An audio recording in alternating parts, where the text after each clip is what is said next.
Lo más destacado hasta el momento.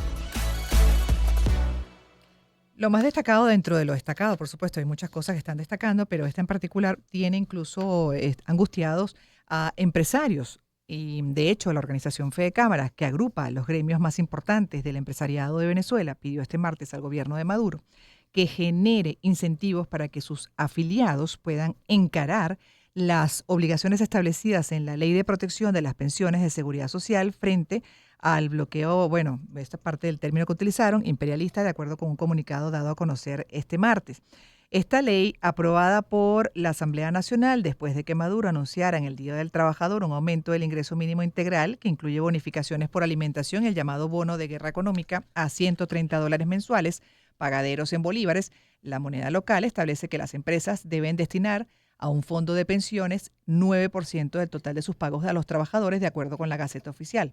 Al momento de promulgar la ley, Maduro explicó que ese instrumento buscaba reconstruir el sistema de seguridad social establecido en la Constitución y que dejó, en su momento también comentó Maduro, el comandante eterno, Hugo Chávez, fueron las palabras utilizadas por él. En el comunicado, Fede Cámaras advierte que la aplicación de esa contribución agrega mayor presión fiscal a las empresas venezolanas que además deben pagar otros tributos como el impuesto general a las transacciones financieras, el impuesto al valor agregado y el impuesto sobre la renta. Esto es parte de un artículo que tiene publicado CNN sobre el tema de la ley de pensiones, los tributos para las empresas en Venezuela, y para conversar sobre este tema tenemos a Tiziana Polecel, quien es segunda vicepresidente de Fede Cámaras. ¿Cómo está? Bienvenida, buenas tardes.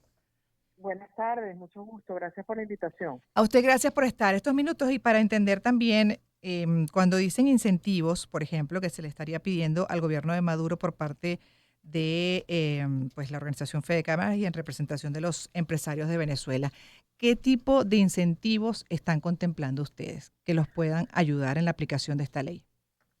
Bueno, lo primero y fundamental que ha venido sosteniendo Fede Cámaras y que amplía un poco la lectura del artículo que acaba de hacer es justamente una verdadera y real armonización tributaria, porque este es un impuesto más que tenemos que pagar los empresarios y entendemos las razones, es un sector que necesita ayuda, que necesita asistencia y hay la mayor disposición del empresariado de colaborar con justamente reconocer a todas estas personas por su trabajo de tantos años. Pero la realidad es que es un impuesto ya adicional al que ya veníamos pagando. Nosotros hemos estimado de investigaciones que hemos realizado en varios sectores que los aportes que tenemos que dar los empresarios rondan el 65%. Quiere decir que estamos en este momento ubicados en uno de los países que paga los impuestos más altos, que tenemos las mayores obligaciones en este momento. Cuando decimos incentivos nos referimos a un real y verdadero análisis. Lo primero que nosotros aspiramos es que se amplíe la base tributaria, porque en este momento esos impuestos somos pocos los que los pagamos. Hay Ujú. mucha informalidad, no hay una acción real para que los informales se formalicen, para ampliar esa base tributaria, porque nosotros nunca nos hemos negado a pagar impuestos, pero que los paguemos todos. En Ujú. la medida que los paguemos todos, lo que le va a tocar pagar a cada quien es menor. Entonces, allí hay un elemento importante. El segundo, nosotros veníamos sosteniendo que el impuesto a las grandes transacciones financieras había sido un impuesto inflacionario y además no logró el objetivo que se tenía previsto, que era la de restaurarle el valor al bolívar como moneda de transacción. Vemos que ese objetivo no se logró. Allí hemos pedido que se reconsidere este impuesto. Algunos sectores empresariales abogan por que sea eliminado, otros que sea reducida la tasa. También otro de los elementos importantes que nos afecta muchísimo para pagar este nuevo impuesto tiene que ver con el flujo de caja. Esto nos afecta considerablemente el flujo de caja y una de las cosas que hemos pedido es que los contribuyentes especiales podamos regresar a enterar lo que corresponde por el IVA una vez al mes, como era en un principio. Recordemos que eso al principio era una vez al mes, después fue una vez por semana, luego retrocedimos a una vez cada 15 días.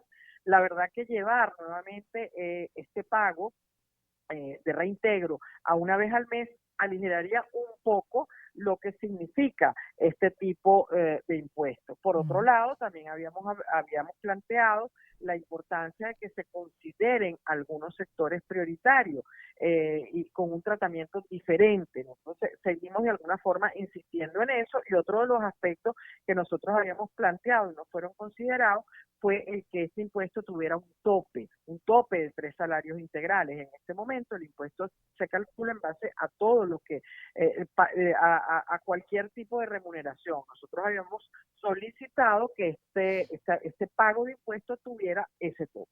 Ujú. Sí fue atendida nuestra solicitud de reducirla. Recordemos que la ley plantea un 15%.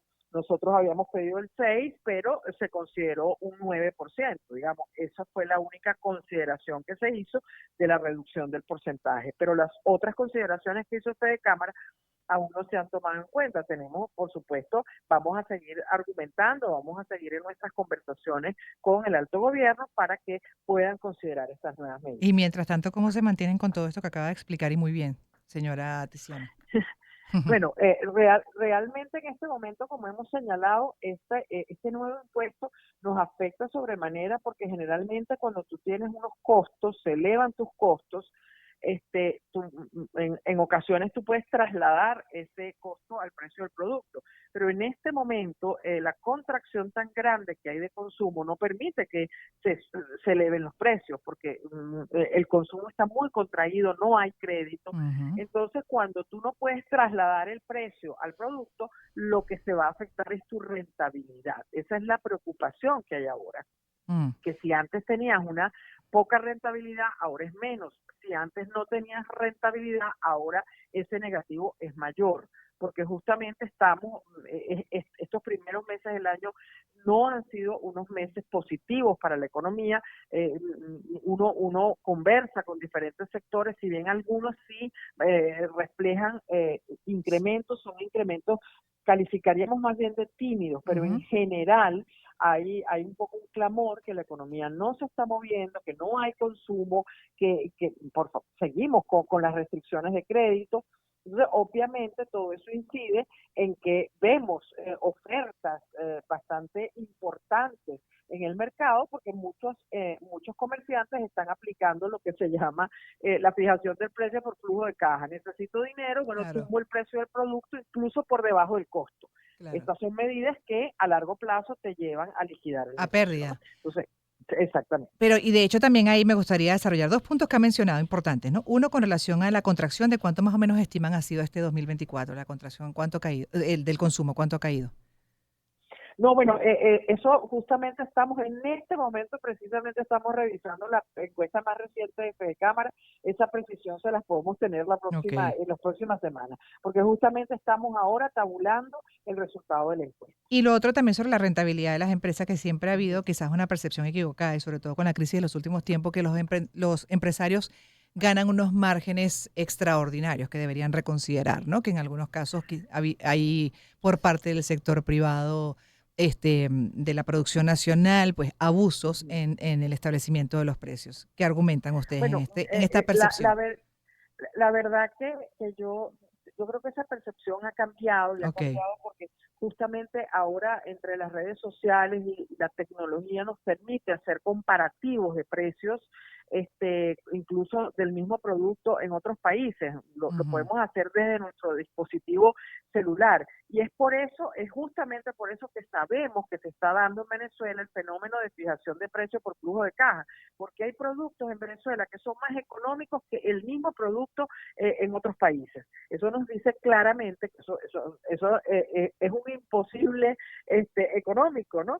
Y eso nos dice con mucha precisión que allí puede haber justamente un fenómeno de liquidación de mercancía, Ujú. necesito pagar obligaciones, entonces vendo incluso por debajo de mi costo. E insistimos, estas son estrategias que el comercio, la industria, etcétera, Claro, las puede aplicar, pero por muy corto tiempo. claro. Cuando eso se prolonga, te lleva a descapitalizarte, ¿no? Entonces, esas son las evidencias y por eso que la percepción ha cambiado, porque ahora la gente compara precios con bastante mayor facilidad, no solo nacional, sino lo compara con el mismo producto en otro país, ¿no? Y Sí, realmente eso no está ocurriendo. Vemos en Venezuela que en este momento hay ofertas hasta en las panaderías de cachitos 2 por 1. ¿Cuándo habíamos visto eso? O mm, sea, hay ofertas de todo tipo en este ujú, momento en Venezuela y es justamente producto de que los comerciantes están tratando de promover un mayor consumo, pero obviamente que si no hay eh, una reactivación completa de la economía,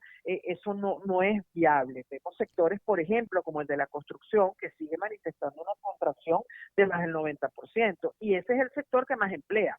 exacto. Entonces, allí vemos que hay un problema real. Y por otro lado, si me permites la oportunidad, no dejar de mencionar que no debemos olvidar que Venezuela no es solo Caracas. En el resto del país hay problemas muy profundos de energía, todavía de suministro de combustible, de gas, de agua, que no los percibimos en la capital, pero están afectando muchísimo las regiones. Ujú. Regiones incluso que están haciendo grandes esfuerzos por exportar, por ejemplo, pero si tienen todos estos problemas, luego eso se traduce en el precio y dejamos de ser competitivos afuera, ¿no? Entonces, Mencionaba, sí, no, de hecho también con relación a lo que es el esquema actual, que por supuesto no corresponde y está pues muy uh, distante de lo que se considera una economía saludable, ¿no? En general. uh, Cuando usted menciona, por ejemplo, de que todos estos impuestos, la lógica es trasladarlos al precio final. En la lógica de un país sí, con una economía saludable. En un país como este, cuyo exacto. poder adquisitivo de la población está absolutamente disminuido, pues también es algo muy perverso. Entonces, Sí, al final, ajá. afecta la rentabilidad y eso, por supuesto, cuando una empresa ve afectada su rentabilidad, el camino al cierre es bastante cercano, vamos a decirlo así, ¿no? Entonces, esos son un poco los argumentos que le estamos dando al alto gobierno para que se entienda que el tema de los impuestos no se trata de que nosotros no querramos pagarlos, lo que insistimos es que tiene que haber un trabajo profundo de poder empadronar a todas las empresas, de todo, que todo informal pase a la formalidad, porque además es el deseo del informal. El informal no es informal porque quiere, es porque saca los números y dice, bueno, Claro, no lógico, tengo rentabilidad. Entonces, nosotros tenemos que enganchar a ese informal para que se formalice y claro. podamos tener cifras, podamos tener inclusive sueldos dignos, empleos dignos, ¿no? Entonces, Y todos esos atomizado, temas, por supuesto, ¿no? Como dice sí, usted, la base exactamente. tributaria amplia, pues Sí. corresponde a la realidad del país, a todo aquel. Ese tiene que ser el Sí. objetivo. Yo, por ejemplo, ¿de qué se quejan algunos comerciantes? Bueno, a mí me fiscalizan, pero el de al lado que no entrega factura, que no tiene RIF, que no tiene nada, a ese no lo fiscaliza. Mm. Entonces, eso es un poco lo que nosotros estamos señalando.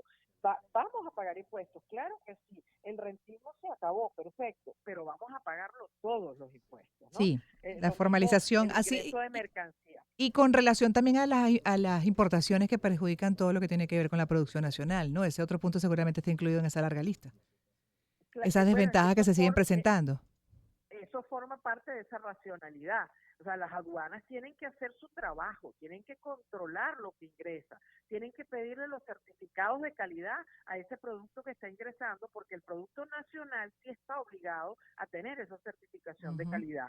Entonces, lo que se pide es igualdad de condiciones. En términos generales, lo que nosotros aspiramos es que haya igualdad de condiciones. La industria nacional no puede crecer si dejamos entrar productos que no tienen la calidad mínima requerida y además no pagan los tributos y los impuestos correspondientes. Pero O así sea, también como usted decía que incluso hay ofertas, que incluso vemos productos acá que fuera están bastante más caros, pasa también al revés. Productos hechos en Venezuela que se están distribuyendo en otros países y están a un precio pues superior aquí, ¿no? En el país y a un precio menor en otros países, por ejemplo, Estados Unidos. Esas paradojas también claro, se están presentando. porque la explicación está en lo que acabo de indicar. Cuando, por ejemplo, un producto nacional de la fábrica hasta el detal, hasta la tienda donde lo compra el consumidor, pudiera llegar en un tiempo lógico, con unos recursos lógicos, pero cuando empezamos a tener problemas de combustible, ese camión se detiene, tiene que hacer cola para abastecerse de combustible, de pronto en la misma planta se da la luz, se retrasa la producción, tienen que comprar plantas eléctricas. O sea, todo eso va sumando al precio del producto y Mm, ahí es donde dejamos de ser competitivos. mm. Cuando tenemos que solventar todos los problemas que vamos teniendo en el camino, no hay agua suficiente, el Sí. gas no llega, son todos problemas. El gasoil, por ejemplo, para el agro está haciendo esfuerzos extraordinarios por producir para exportar, pero evidentemente, ¿cómo levantan la cosecha? ¿Cómo hacen su trabajo si no tienen gasoil?